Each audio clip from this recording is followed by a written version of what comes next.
in this world in general, and particularly on Indian soil, whenever there was decline in dharma glani, as per his assurance in Gita, yada yada hi dharmasya glanirbhavati bharata abhyuthanam adharmasya tadatmanam srijamyam. So whenever dharma glani takes place, God incarnates himself to bring back the society on the right track. But it's interesting to see there are varieties of dharma glani takes place. So people, they misinterpret the teachings of the Vedas according to their convenience in the course of time, and ultimately dharma gets declined, or undue importance is given to the secondary actions or secondary details of the Vedic teachings. That's what happened during Buddhist period, before Buddha incarnated. Or they totally disbelieve the teachings of the Vedas. They condemn the teachings of the Vedas. They say, oh, it is olden times that all these teachings used to work. Now there is no relevant of this Vedic teaching. This kind of things occur in the mind, and ultimately dharma gets declined. So there are many more reasons. And the main thing what happens is because of the selfishness of the people. They start going astray. They start going away from the religious dictums or religious teachings. And when this happens, then God takes birth. God incarnates himself out of his compassion.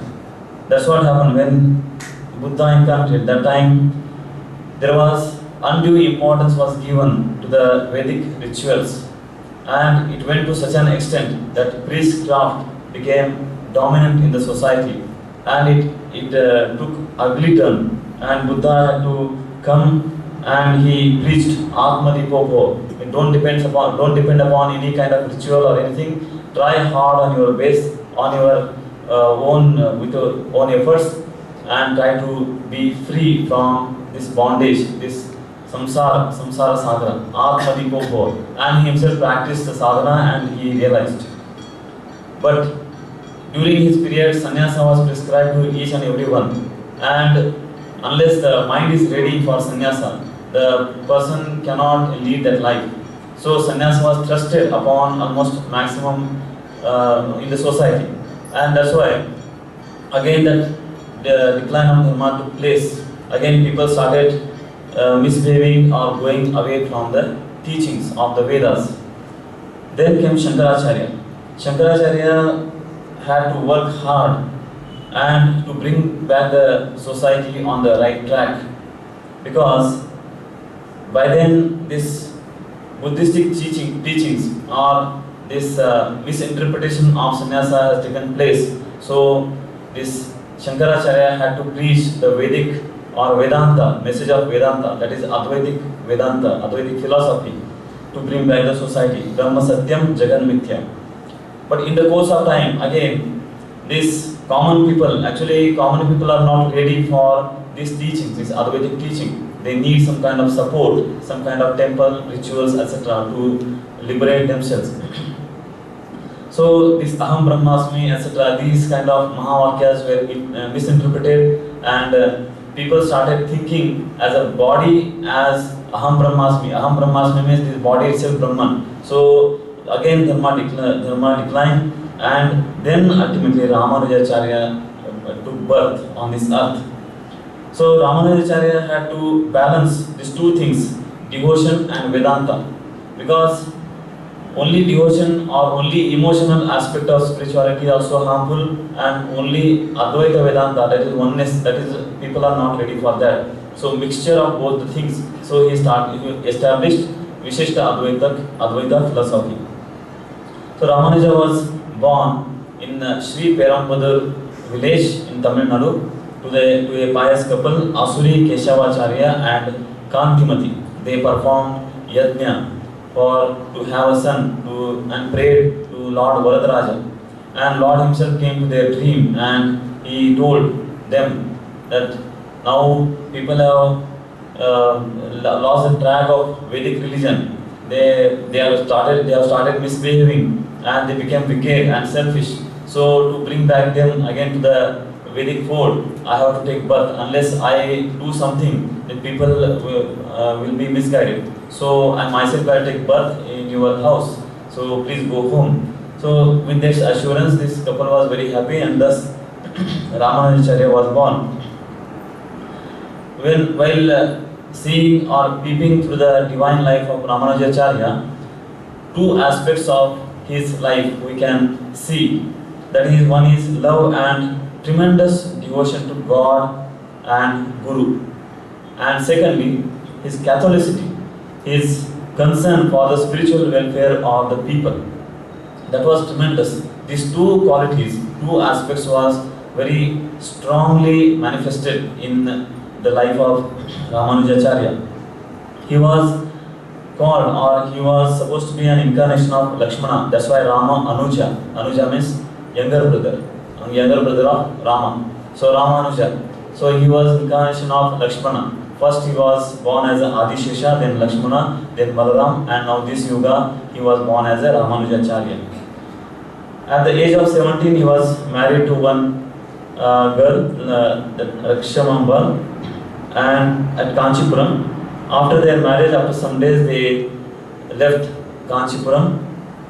They left that Sri Perambudur and they came to Kanchipuram. They established there, and under the guidance of Yadavacharya, one of the acharyas who was follower of Vedanta philosophy, Advaita Vedanta, according to Shankara. So he was staunch follower and teacher of this Advaita philosophy.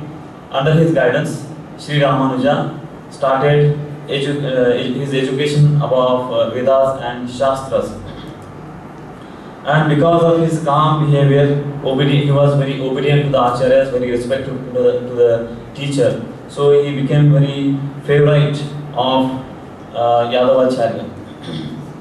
He became foremost disciple of Yadavacharya.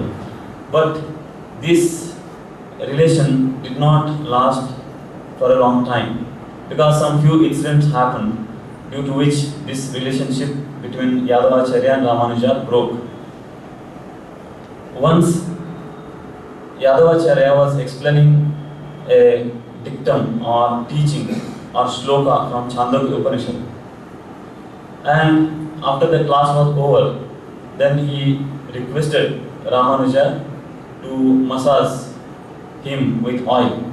So Ramanuja was giving him oil massage. That time one student came. The student had failed to grasp that particular teaching. That line was like this: Tasya yatha kapyasam pundarikam evam akshini. This is the description of the Lord's eyes. Lord's eyes. Tasya yatha kapyasam pundarikam evam akshini. And the student asked the meaning of that line to this Yadavacharya, who was taking oil massage from Ramanuja.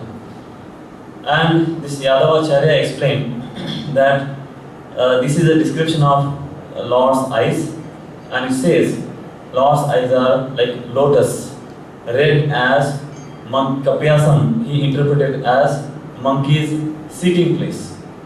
And this description Ramanuja did not like, because such a lowly description, and he felt pain at heart and started shedding tears, and those tears fell on the body of Yadavacharya, and then he understood something is wrong with Ramanuja.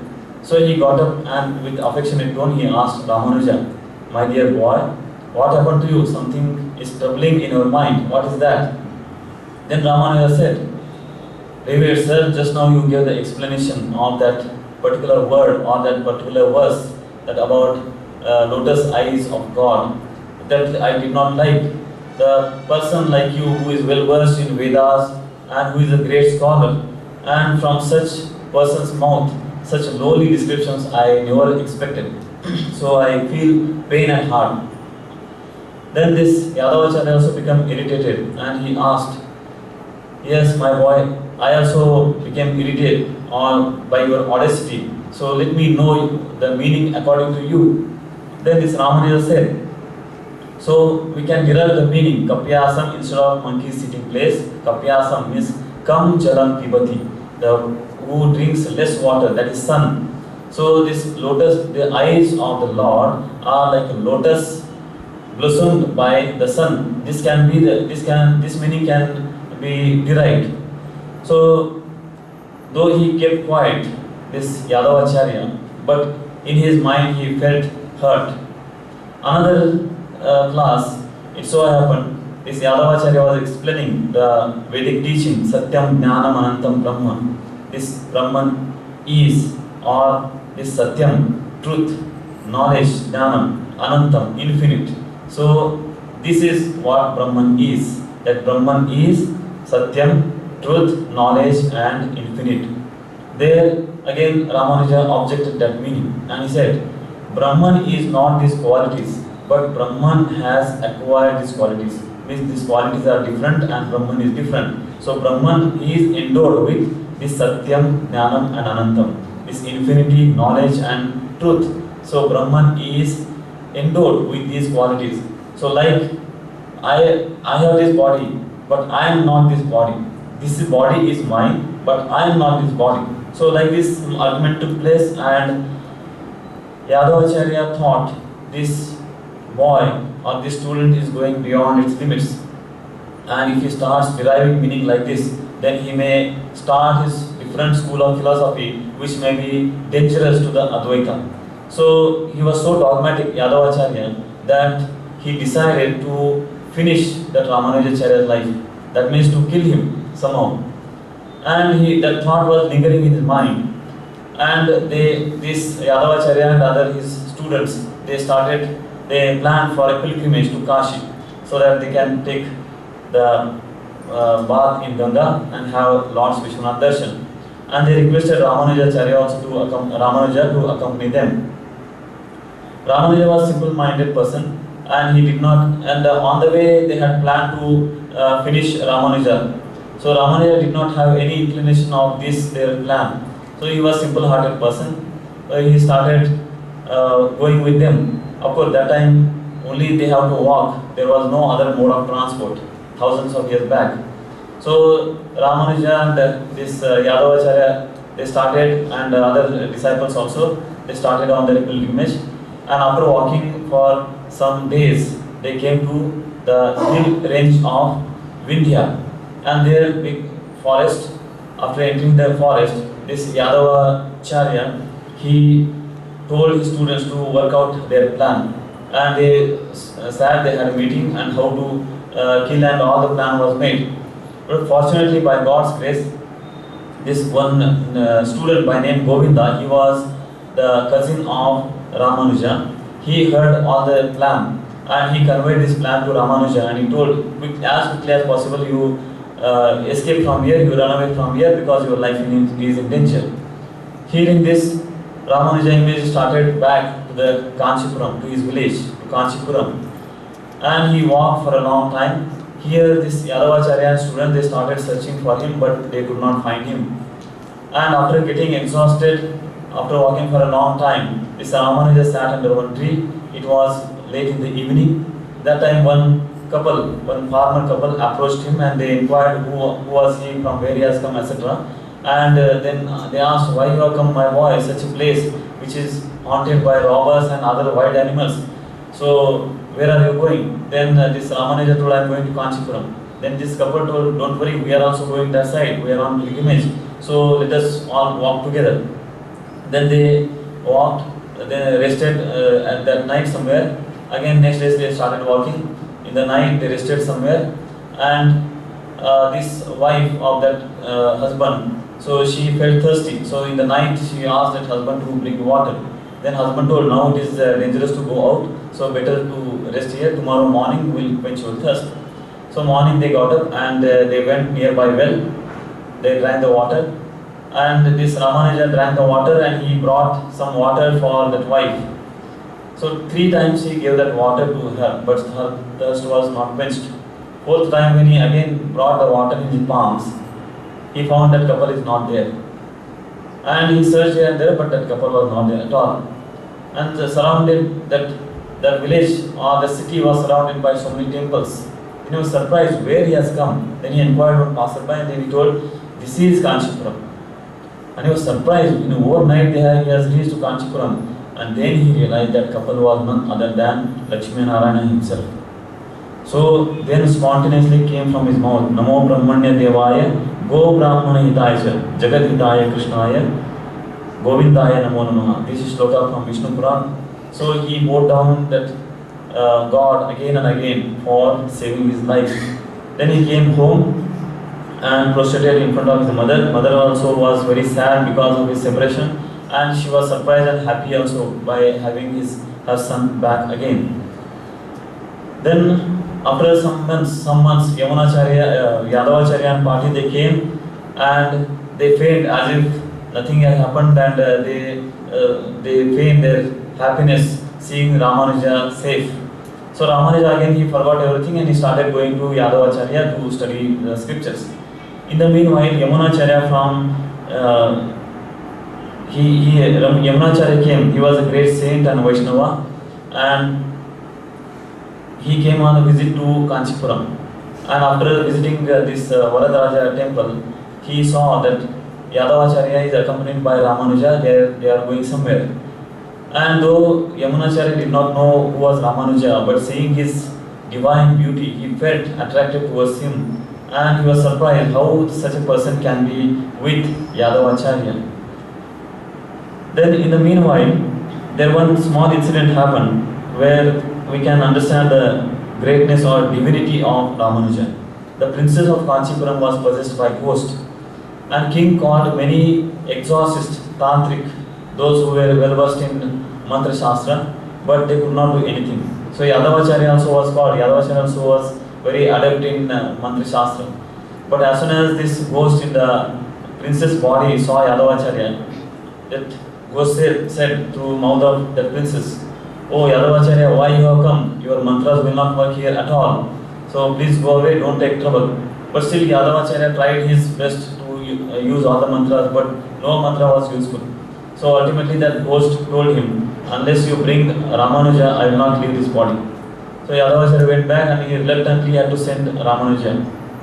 Ramanuja came and Ramanuja requested that ghost, "Now you have seen me, now you can leave, leaving some mark that you have left this body." Then this ghost in the body of that princess told Ramanuja, "Unless you keep both the feet on my head, I will not leave."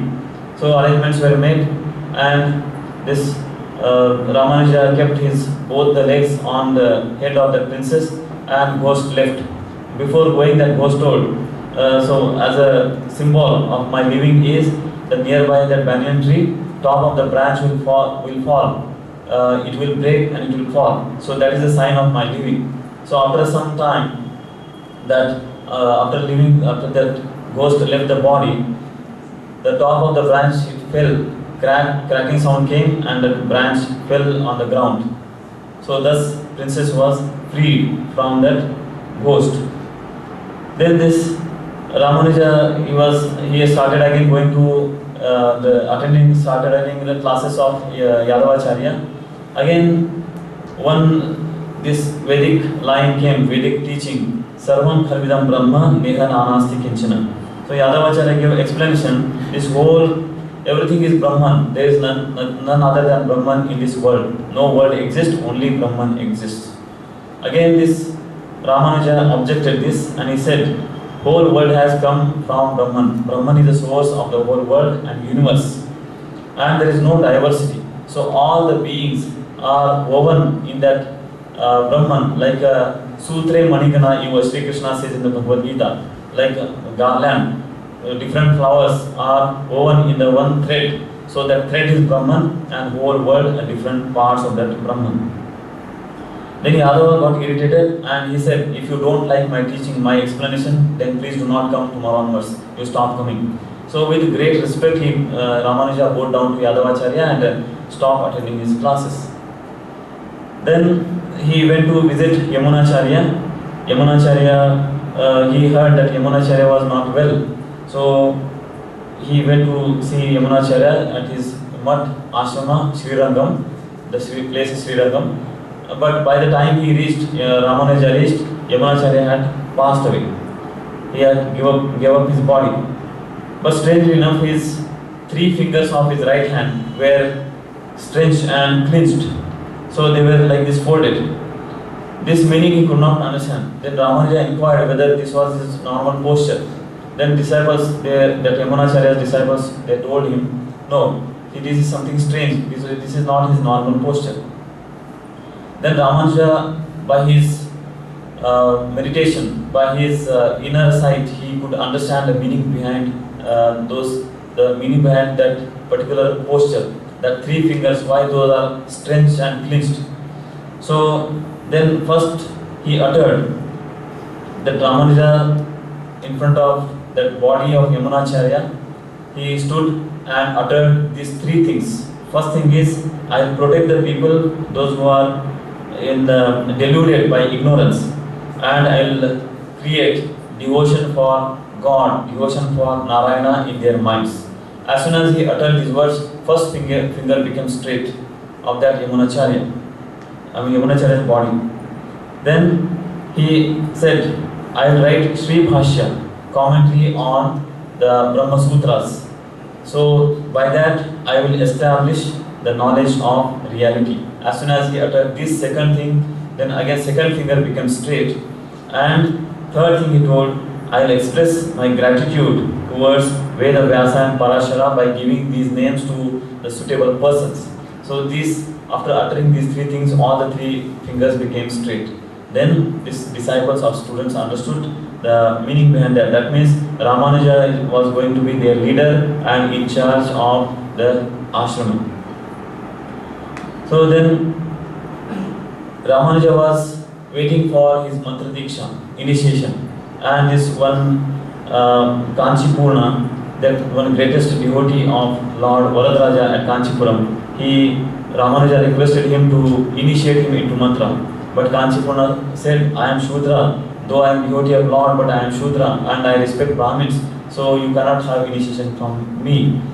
Then his Mahapurna, one of the disciples of Yamunacharya, he got in the dream, or his teacher told him that to initiate Ramanuja into mantra.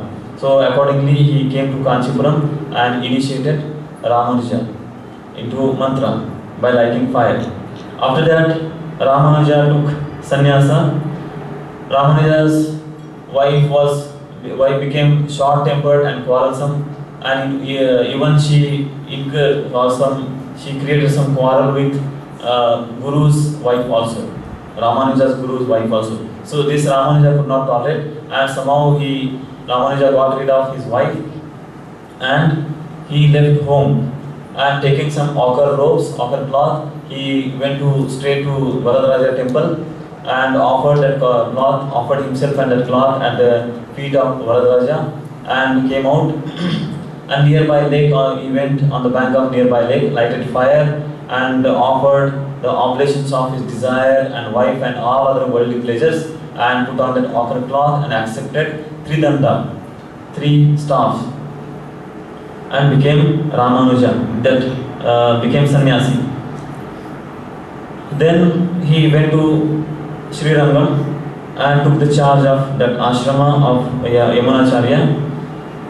So in the meanwhile, this Yadavacharya, who was teaching this non-dualist philosophy, Advaita philosophy, he was having that peacelessness of mind. He was suffering from peacelessness. He was not having peace of mind. This happens generally, the people who follow in a dry way the Advaita philosophy. Even Maharshi Vyasa also is suffered from this peacelessness of mind. Even after writing such a great epics like Mahabharata and this Brahma Sutra, etc. But still he was not having peace of mind. Then Narada Rishi comes and tells him, you write Bhagavata because in your writing so far there is no devotional aspect.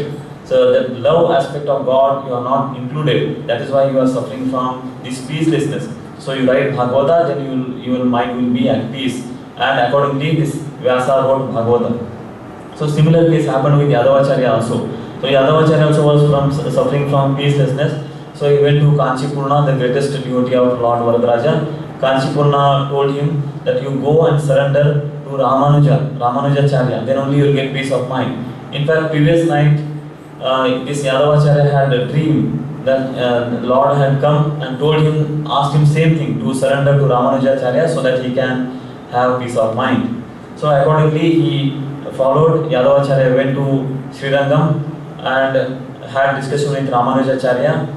Just we can imagine the Acharya, once upon a time, the teacher of Ramanujacharya, he is surrendering at his feet after having the discussion on the scriptures.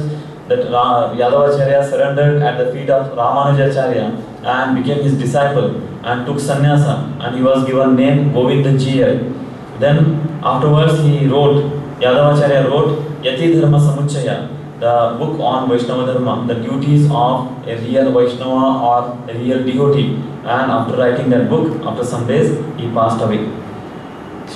This Ramanujacharya had a great heart. There are many incidents in his life showing his great heart. So one highest priest of Sri Ranganatha temple, he became jealous of Ramanujacharya and he thought, if Ramanujacharya leaves, then our job will go and we have to beg on the road. So he wanted to poison and kill Ramanujacharya. So the chief priest, he called Ramanujacharya one day to his house for Bhiksha. And Ramanujacharya was a simple man, so he went. And he told that chief priest told his wife to mix some poison with his food, so that after having that food he will die. So wife did accordingly, but at the time of serving, somehow that compassion came to her mind, and she told Ramanujacharya, "See, please do not take this food. Please go from here because this food is poison and it may harm your body. So please go." Then Ramanujacharya left and went. But all the time his thinking was, he did not think bad about that chief priest, but he was thinking how his mind can be made pure, by what way he can be made pure. So then ultimately he got the solution that by continuous prayers to the Lord, his mind can become pure. That's what our prayer says, Durjana Sajjano Bhuyat, Sajjana Shanti Mapnuyat. That means we are not praying for the destruction of the people, that wicked people, but we are praying for the destruction of their wicked tendencies. Once mind becomes dirtless or without any dirt, mind becomes pure, then that person becomes automatically good. So this was followed by Ramanujacharya in his life. And the famous incident, which one incident is sufficient to show the greatness of his heart, was that he got the mantra from Goshti Purna, one great sage, saintly person from Goshti Purna at Goshtipura, in the one place in Tamil Nadu. He got the mantra Om Namo Narayana. But before getting mantra, when Ramanujacharya requested that Goshti Purna to give him mantra by which he can be liberated from all the bondages, he was rejected, saying that unless mind becomes pure, this mantra can't be given. So like that 18 times he was rejected. Then ultimately Ramanujacharya thought, probably there is some impurity in my mind, so that's why I am not getting this mantra. So thinking this, his eyes filled with tears. But that time this Goshti Purna also got compassion on him and he gave the mantra to him. And he told, by uttering this mantra you will be liberated from this life and you will go to heaven. But if you give this mantra to anyone else, you will go to hell and that person will become liberated. So in this joy, when Ramanujacharya was walking on the road, suddenly he climbed on the top of the temple and he called all the people, maximum people, and he told, I will give you such a thing that by this you will be liberated from this world, from all these bondages, from this bhavasagara, from the samsara tapa, you will be liberated. All people were happy and they were eagerly waiting for that thing. Then he told, 3 times you utter after me this mantra, and he gave the mantra to all of them, and all of them they got pure joy and great devotion to the Lord. And when his guru came to know of this, then he was very upset. He told, you will go to hell. Then this Ramanujacharya, with a great respect, he told that guru, you see, with that preparation of mind only, I gave this mantra to all, so that even if I go to hell, thousands of people will be liberated from this samsara. And what will happen? Such a lowly person like me, one person goes to hell for this so many people. So this is a great heart we can It is very, very touching incident in the life of Ramanuja. Then this Ramanuja, during his pilgrimage, he stopped at one place called Yadavadri, and there he stayed many months. And when he started leaving, then these devotees became very sad at his leaving because they enjoyed so long this divine company. Then understanding their feelings, the Ramanujacharya told them to install one image, and he himself will consecrate that image, and he will transmit all the powers in that image, so that whenever they feel separation, they can see that image. Accordingly, image was prepared and it was consecrated by Ramanuja himself. And whenever they felt separation from Ramanuja, they used to just go to that temple and see that image, and they had feeling of the presence of Ramanujacharya.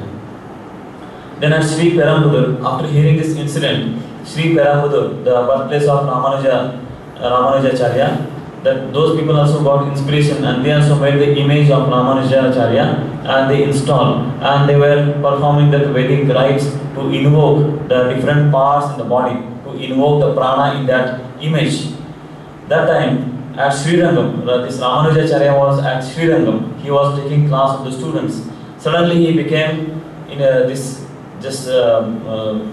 meditative mood came upon him, and he sat for meditation and closed his eyes. The student did not know what happened to him. Suddenly he became indrawn, and after some time, the 2 drops of blood came out of the corner of his eyes and fell on the ground. Then students were surprised and they were shocked.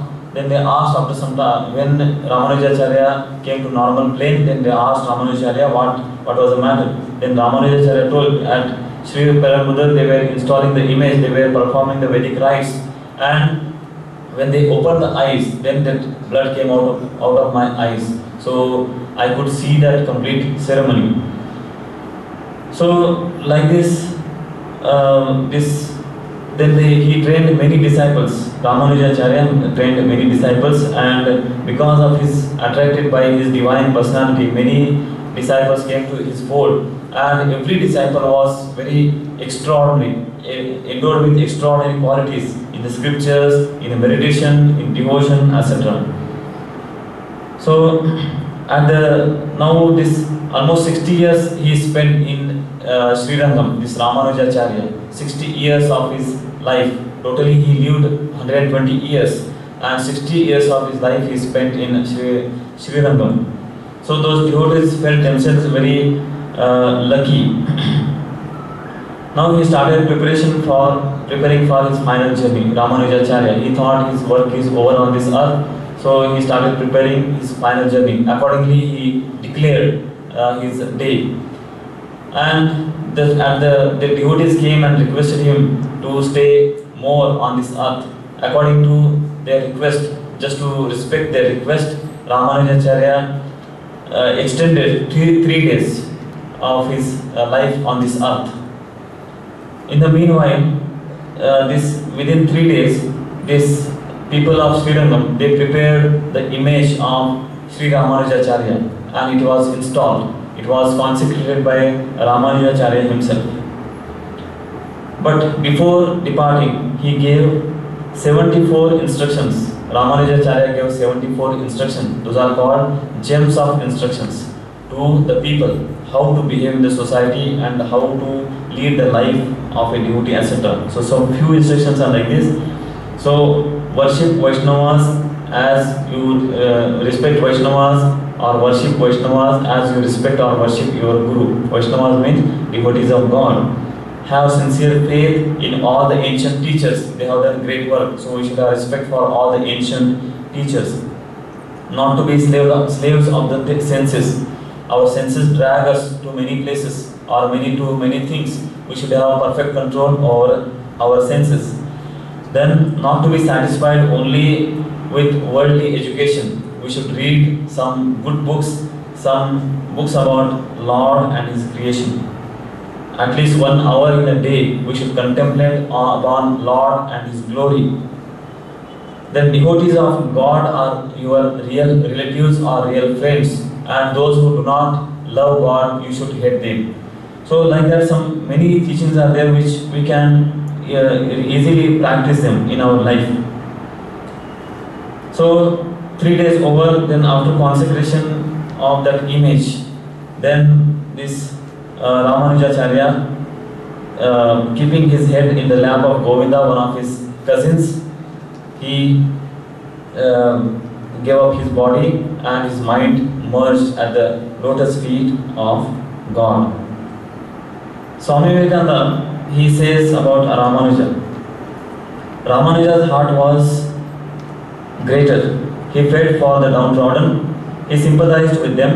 He took up the ceremonies, the accretions that had new methods of worship for the people who absolutely required them.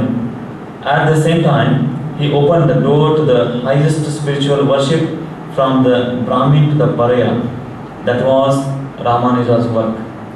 So such was the great life of Sri Ramanujacharya. In fact, God himself incarnates on this earth to bring back the society, to guide us on the path of devotion, so that we can liberate ourselves from this ocean of samsara.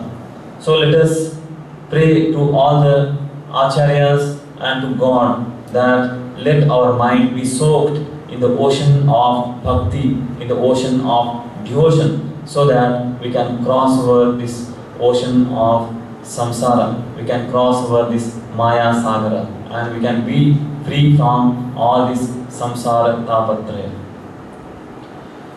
Om Niranjanam Nityam Anantarupam Bhaktanukampa Tritavigraham Vai Ishavataram Parameshamityam Tam Ramakrishnam Shirasa Namami.